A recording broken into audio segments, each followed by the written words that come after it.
Hello friend good morning. सकाल सकाल गोटे ब्लॉग को स्वागत। आउ 15 नहीं 13 दिन हो बोधे किसी भी वीडियो अपलोड करनी 3 दिन 4 दिन वीडियो अपलोड करे। आउ न्यू ईयर रे वीडियो किसी अल्प शूट करती अपलोड एथि पाइलानी तो अल्प शूट करी आउ कुणिया घर जीवार थिला आउ नणंदଙ୍କର ଗୋଟେ ଝିଅଟେ ହେଇଥିଲା माउसीଙ୍କ पुअर ଗୋଟେ ଝିଅଟେ ହେଇଥିଲା ଆଉ ମୋ ଭାଇଙ୍କର ବି ଗୋଟେ ପୁଅଟେ ହେଇଥିଲା। ତ ଏ ଚକ୍କରରେ ସବୁ କିଣାକିଣି ଇଏ କରିବା ଚକ୍କରରେ ମୁଁ ଭିଡ଼ିଓ ବନେଇ ପାରିଲିନି। ତାପରେ ଧାନ ତ ପାଣି ଆସି ବର୍ଷା ଆସି ସବୁ ନଷ୍ଟ କରିଦେଇଛି ଆମର। ଆଉ ସେଥିରେ ଧାନରେ ବି ଟିକେ ଲାଗିକି ଟାଇମ୍ ହେଲାନି ସେଦିନ ଆଉ ବ୍ଲଗ୍ କଣ୍ଟିନ୍ୟू ବି ହେଇପାରିଲାନି ବନେଇବା। ହଉ ଯେହେତୁ ଚ୍ୟାନେଲ୍ ଖୋଲିଛି ଆଉ ସବୁଦିନ ତ କିଛି ଭିଡ଼ିଓ ଅପଲୋଡ଼ କରିବା ପାଇଁ ପଡ଼ିବ। ସକାଳୁ ଏବେ ସକାଳ 8ଟା ହେବ, 8ଟା ବାଜିବାକୁ ଆଉ 15 ମିନିଟ୍ ଅଛି, 7ଟା 45 ହେଇଛି। ତ ମୁଁ ଏବେ କ'ଣ କଲି ନା ଲେଟ୍ରେ ଉଠିଲି। ଆଉ ମୋର ଯେହେତୁ ଶୁଖିଲା ରେସନ୍ ଗୁଲିଆ ଟିକେ ଅଛି ଥଣ୍ଡାରେ କାଲି ମୁଁ ଖାଇପାରିଲିନି, ଦେହ ତ ଏତେ ଜୋର ଥରିଲା ମାନେ ଗଣ୍ଠି ସବୁ ବିନ୍ଧା ହେଲା। ରାତିରେ 2-3ଟା ଖଣ୍ଡେ ଘୋରିକି ଶୋଇ ପଡ଼ିଲି, ଭଲ ଲାଗିଲା ଟିକେ ଉଷୁମ ଲାଗିଲାଙ୍କୁ। ସକାଳେ ସେଠୁ ପୁରା ଡେରିରେ ଉଠିଲି, କେତେଟାରେ 6:30ଟାରେ ଉଠିଲି। ତାପରେ ଘରର ସବୁ କାମ ସାରି ଗାଧେଇ ପାଧେଇ ପାଣି ରଖିକି ଏବେ ଆସିଲି ରୁମ୍କୁ। ଆଉ ଟିକେ ଲଗା ବଗା ହେଇକି ଯିବା ଚୁଲି ମୁଣ୍ଡକୁ।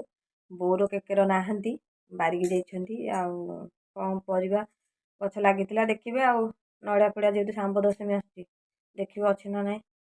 ଆଉ ମୁଁ ଚାଲି ଏବେ ଠାକୁରଙ୍କ ପୂଜା କରି ଫୁଲ କିଛି ବୋଉ ଆଣିନାହାନ୍ତି, ବାରିକି ଯାଇଛନ୍ତି, ଫୁଲ ନେଇକି ଆସିଲେ ବୋଉ ହୁଏତ ପୂଜିବେ ଠାକୁର। ଆଉ ମୁଁ ଚାଲି ଟିକେ ଚୁଲି ଲଗେଇଦେବି, କାହିଁକିନା ଆଜି ଆମର ଆଉ କିଛି ଧାନ ଅଛି ବନ୍ଧା ହେଇଯାଇଛି, ଟିକେ ଆଜି ହଳା ବୋହିବେ। ପଖାଳ ଭାତ ଟିକେ ତାଙ୍କ ପାଇଁ ଗରମ ହେଇଯିବ। ଆଉ କାଲି ତ ଦେଖେଇଥିଲେ କେତେ ତାଙ୍କ ମୋବାଇଲରେ, ଆମର କାଲି ମୁଁ ଶୁଖୁଆ ରଖିଥିଲି, ଶୁଖୁଆ ଚଟଣି କରିଦେବା ଆଉ ପିତା ଶାଗ ଭଜା ଟିକେ କରିଦେଲେ ସେ ଖାଇକି ପଳେଇବେ। ଦ୍ୱିପହର ଦେଖିବା ଆମେ ଟିକେ ରୋଷେଇ କରିବା ଆଉ କ'ଣ। ଆଉ ଥଣ୍ଡା ପାଗରେ ତ କିଛି କରିବା ପାଇଁ ଇଚ୍ଛା ହେଉନି କି ଉଠିବା ପାଇଁ ଇଚ୍ଛା ହେଉନି, ଏତେ ପ୍ରବଳ ଥଣ୍ଡା ପଡ଼ିଲାଣି। ଆଉ ଏମିତିରେ ବି ମୋର ଥଣ୍ଡା ଦେହ, ତ ଯେହେତୁ ଆମ ଘରେ କେହି କରିବା ପାଇଁ ନାହାନ୍ତି, ଆଉ ବୁଢ଼ୀ ଲୋକଟେ ସେ କ'ଣ କରିବ, ତଥାପି ବିଲ ବାଡ଼ିକି ଯାଉଛନ୍ତି ହେରି। ହଉ କ'ଣ କରିବା, ଚାଲ ଟିକେ ରୋଷେଇ ଘରକୁ ଯିବା, ବାହାରର ମୌସମ ପାଗଟା ଦେଖିବା। ମୁଁ ତ ଏବେ କବାଟ ଦେବା, ବିଲେଇ ପଶିଯାଉଛି। ରାଜା ଏଠି ତାର ଆରାମସେ ଘୋରିକି ଶୋଇছে, ସେ ଏବେ ବାହାରିବନି କାହିଁକିନା ଖରା ଟିକେ ପଡ଼ୁନି। ତାପରେ ଦେଖ ଆଉ ସେମିତି ସମସ୍ତେ ହୋ ହାଲା କରୁଛନ୍ତି ଭିତରେ ଛୁଆ ସବୁ।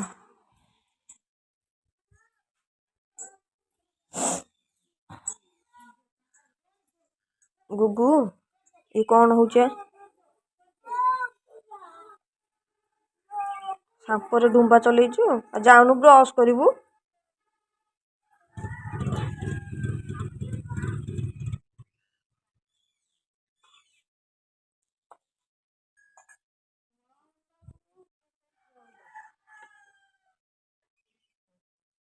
ହଉ ଚାଲ ଯିବା।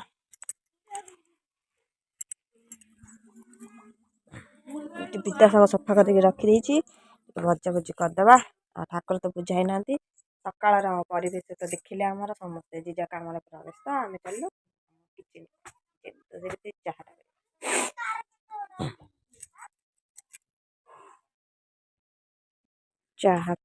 ଚାହା ଏଠି ଫିନିସିଂ। ତାପରେ ଏବେ ଚାଲିବା ଶାଗ ଭାଜିବା। ଲିସିନି ନେଇ ଆସେ ଚା ଖାଇବା ପାଇଁ, ଲିସିନି ନେଇକି ଆସିଲାଣି ଚା ଖାଇବା ପାଇଁ। ମୁଢ଼ି ଆଣିଛୁ, ଆଉ ମୁଢ଼ି ଆଣିଛୁ, ଚୁଡ଼ା ଡବା ବି ଆଣିଛୁ, ବିସ୍କେଟ୍ ଆଣିଲୁନୁ। ବିସ୍କେଟ୍ ଡବାର ଥିଲା। ହଉ ମୁଁ ଟିକେ ଶାଗଟା ଭାଜିଦିଏ, ଚାହାଟା ପିଇବା। ଗୁଗୁ ମା ଆଇଲାନି କିଲୋ, ଏଇଟା ପଶୁନି ଲୋ। ଦାଦିକି ଦେଖିଛୁ?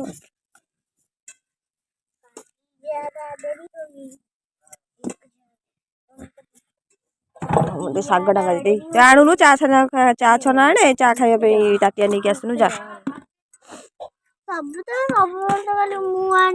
ଭାରି କଷ୍ଟରେ ପିଲାକୁ ଜାଣିବୁ ଯା, ମୁଁ ଯୋଉ ଶୁଣୁନା ଝିଅଟା ଯା। ଆଉ ଚା ଫା ଖାଇକି ଆମେ ଏବେ ଏଇଠି ବସିଛୁ, ରୋଷେଇ ତ ଚାଲିଛି। ଭାତ ହେଇଗଲାଣି, ଏବେ ଚୁଲି ଲିଭିକି ଅଛି। ତ ମାଛ ବାଲାକୁ ଅନେଇଥିଲି, ମାଛ ତ ଆସିଲାଣି। ଯେହେତୁ ଚୁଙ୍ଗୁଡ଼ି ଶୁଖୁଆ ଅଛି, ତ ଭଲ ବି ଚୁଙ୍ଗୁଡ଼ି ଶୁଖୁଆ ପାଇଁକା ପରିବା ଅଛି, ସାରୁ, ବାଇଗଣ, ଟମାଟୋ ଆଉ ଶିମ୍ବ ସବୁ ପକେଇକି ତରକାରୀ କରିବା। ଆଉ ଖଡ଼ା ବାଡ଼ିରୁ ଆସିଥିଲା, ଖଡ଼ା କହିଲେ ଆଜି ଗୋଟେ ଶୁଖୁଆ ଘାଣ୍ଟ କରିଦିଅ, ବଢ଼ିଆ ଲାଗିବ। ଆଉ ରାତିକି ଦେଖିବା ମାଛ ଭଜା ଆସିବ। ଆମେ ଏଠି ବସିଛୁ ଚାହା ବରା ତରକାରୀ ସବୁ ଖାଇକି ଦେଇଛୁ। ପିତା ଶାଗ ଭଜା ସରିଯାଇଛି, ଦୁଇଟା ଶୁଖୁଆ ପୋଡ଼ା ହେବ। ଆଉ ଆମର ରସୁଣ ସରିଯାଇଛି, କେକେ ଯାଇଛନ୍ତି ରସୁଣ ପାଇଁକା। ଆଉ ଆମର ବଟାବଟି ହେବ ଆଉ ତରକାରୀ ହେବ। ତୁ ତ ଖାଲି ଗୋଟେ କମ୍ପ୍ୟୁଟର ଧରିକି ମୋ ଯୋଉ ବସିଛି ଆଉ ମୁଁ ଖାଲି ଅଖା ପକେଇ ବଉଛି। କାହିଁ ଅଖା ପକେଇ ବଉଥିଲୁ? ହଉ ମୁଁ ଚାଲି ଟିକେ ମୋ କାମ କରିଦେବି, ପଳିଆ କରିଦେବି। ବହୁତ ଅସନା ହେଇଛି।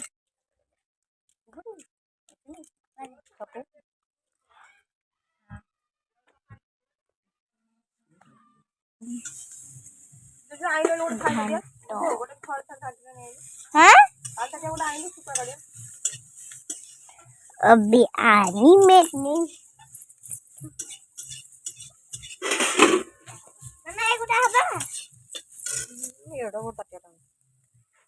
पछाड़े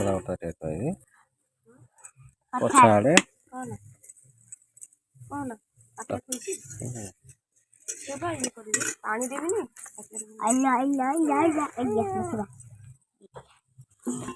शुखुआ धोई की भाजुती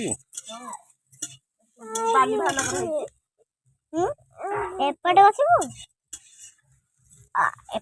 एपटे बस ए हम एपटे रिटर्न बसिते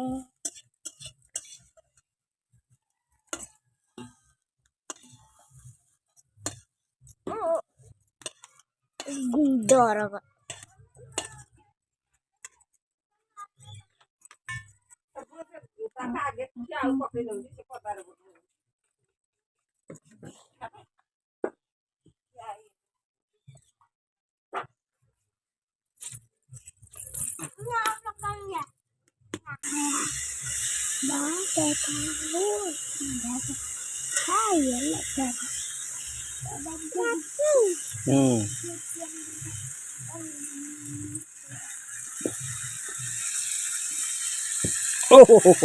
मधुआ बादिया कुड़ा जाई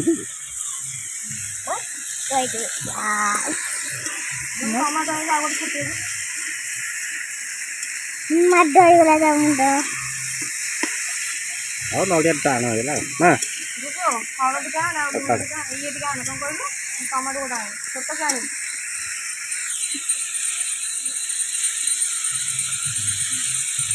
बस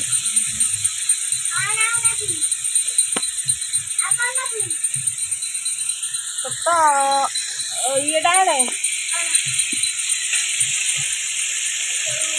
भाई टमाटो रोसे बस सारिकी मैंने पखाल साल माछ जाक पखाल से खाइला मु गरम भात खाइले जेतु देह भल नहीं खाया पीवा सब कम सारी बासन सफा करी घर द्वार सफासफी कर गाई खाइबा देकी आम बसी पड़ू कौटी मु मो कम बस पड़ी एबे बहुत सारा सिलाई करार अच्छे ब्लाउज तैयारी करार अच्छे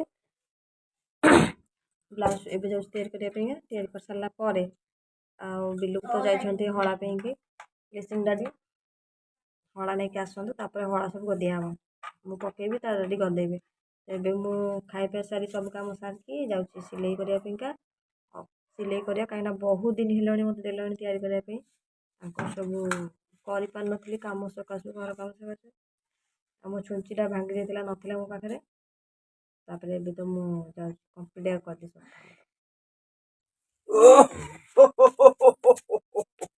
हेलो फ्रेंड गुड इवनिंग हो गलानी आउ दिन रे गुड इवनिंग नरिया ढो नरिया ढो नरिया ढो टीटी आ नरिया चिंगो कोडवा पार पार आउ दिन रे टेलर काम सारी धान आसला धान रे टिके गदिया गदी करके गाधा पदा सारी 4टा बेले सबू टिके काम सारिकी कौन कलु टे पकड़ी चाह टे बनइलु खाइबा तो पकड़ी चाह है करेन्ट पड़ेगा तो वीडियो शूट करनी वीडियो शूट करने बहुत इच्छा थी तब तो खाई सारा लाइन आसला बहुत समय पर लाइन आसला आउ वीडियो बनईलानी आम सब चाह खाई ये बसचु आम से चुली भात बस आज जेहेतु संडे ଦିନରେ ଆମର ଚୁଙ୍ଗୁଡ଼ି ଶୁଖୁଆ ରାଇ ହେଇଥିଲା। ରାତିରେ ଟିକେ ଡାଲି ଭଜା ଆଉ ଅଣ୍ଡା ଭଜା କରିଦେବା ଆଉ କଣ ଗୋଟେ ସାଧା ଭାଜିଦେବା ଆଉ ଏପଟେ ଖାଇ ପିଇକି ଘରେ ଆସୁଛୁ। ଆମେ ତ ଏଇ ଘରେ ସବୁବେଳେ ରହୁ, ସେପଟକୁ ଯାଉ। ଏବେ କଣ ସବୁ ପରାପରି ଚାଲିଛି ଶୋଇବରେ ଆଉ ପାଠ ପଢେଗା ହଉ। ଆଉ ଏପଟେ ସବୁ ପରାପରି ସରିଗଲାଣି। ଲିସିନ୍ ଏଇଠି ବସିକି ପାଠ ପଢିବ, ଲିସିନ୍ ପାଠ ପଢିବ, ବହି ବୋଲିବ। ଆଉ କାଲି ତା ଡାଡି ଯୁକ୍ତାକ୍ଷର ବିଷୟରେ କହିଥିଲେ। ଯୁକ୍ତାକ୍ଷର କାହାକୁ କହନ୍ତି? ଅଙ୍କକୁ ଯୁକ୍ତାକ୍ଷର କେମିତି କରନ୍ତି? ଯୁକ୍ତ କ ଅଙ୍କ ପାଠ ପଢାଇଥିଲା ଟି। ଆଉ ଲିସିନ୍ ତ ତାର ବି ପାଠ ପଢିବ। ତା ବର୍ଣ୍ଣବୋଧ ବହି ବାହାର କରିଦେଇଛି। ଯେହେତୁ ସବୁ ମାତ୍ରା କମ୍ପ୍ଲିଟ୍ ହେଇଗଲାଣି, ଆଉ ବହି ପଢିବା ଟ୍ରାଏ କରୁଛି। ସବୁ 2 ଅକ୍ଷରୀ 3 ଅକ୍ଷରୀ ପାଠ ପଢୁଛି। ଲିସିନ୍ ତାର ପାଠ ପଢୁଥାଉ। ଆମେ ଯିବା ଚାଲ ରୋଷେଇ କରିବା, ବନେଇବା। ହଁ ମୁଁ ଭାତ ବସେଇ ତତେ ପାଠ ପଢେଇ, ଭାତଟା ହେଇଗଲେ ଯିବି ଗାଳିବା ପାଇଁ। ଆଉ କଣ ଭିଡ଼ିଓ ଲଙ୍ଗ କରିବାନି, ବୋଧେ 4-5 ମିନିଟ୍ର ଭିଡ଼ିଓଟେ। ଆଉ ନିଶ୍ଚୟ ସାଙ୍ଗମାନଙ୍କୁ, କାହିଁକିନା ମୁଁ ଯାଉଛି ଭିଡ଼ିଓ ବନେଇଥାନ୍ତି। ଲିସିନ୍ ଟିକେ ପାଠ ପଢେଇ ଦିଏ, ଆଉ ଭିଡ଼ିଓ କଣ ବନେଇବି। ଏଣ୍ଡ କରିଦେବା ଭିଡ଼ିଓଟା, ଟିକେ ଏଣ୍ଡ କରିଦେବା। ଆଉ ତାପରେ ଲିସିନ୍‌କି ପାଠ ପଢେଇବା। ଆଉ ଭିଡ଼ିଓଟି କେମିତି କଣ ହେଇଛି ନିଶ୍ଚୟ ଲାଇକ୍ କରିବେ ଆଉ ସବସ୍କ୍ରାଇବ୍ କରିବା ପାଇଁ ଜମା ବି କେହି ଭୁଲିବେନି। କହିଦେଲି ସିନା ମୋ ଚ୍ୟାନେଲକୁ ସବସ୍କ୍ରାଇବ୍ କରିବ, ମୋ ଡାଡି ଚ୍ୟାନେଲକୁ, ମାମା ଚ୍ୟାନେଲକୁ କହିଦେଉନି। ମାମା ଚ୍ୟାନେଲକୁ ଡାଡି ଚ୍ୟାନେଲକୁ ସବସ୍କ୍ରାଇବ୍, ଲାଇକ୍ ଆଣ୍ଡ ସବସ୍କ୍ରାଇବ୍ କରିଦେବ। ରଖୁଛୁ, ବାଏ ବାଏ। ସେମିତି ଶୋଇକି